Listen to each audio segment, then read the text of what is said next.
11টি জাতিগোষ্ঠী শিল্পীদের পরিবেশনায় অনুষ্ঠিত হয় এক মনোজ্ঞ সাংস্কৃতিক অনুষ্ঠান।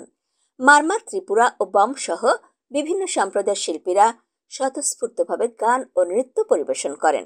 এরপর রাত 8টায় রিদম স্কোয়ারে নষ্টনীড়ের পরিবেশনায় আয়োজন করা হয় বর্ষবরণ কনসার্ট। এতে ঢাকা সহ বিভিন্ন জায়গা থেকে আগত অতিথি শিল্পীরাও গান ও নৃত্য পরিবেশন করেন। পরে ব্যাপক উৎসাহ ও উদ্দীপনায় অনুষ্ঠিত হয় রাতের আতশবাজি ও আলোকোৎসটা।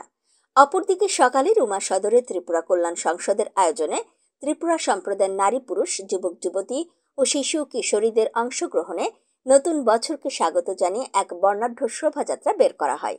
আবার রুমা উপজেলার চিম্বুক লাইনে পুরো বাংলা পাড়ায় ম্রো সম্প্রদায়ের উদ্যোগে আয়োজন করা হয় এক মনোজ্ঞ নৃত্যানুষ্ঠান।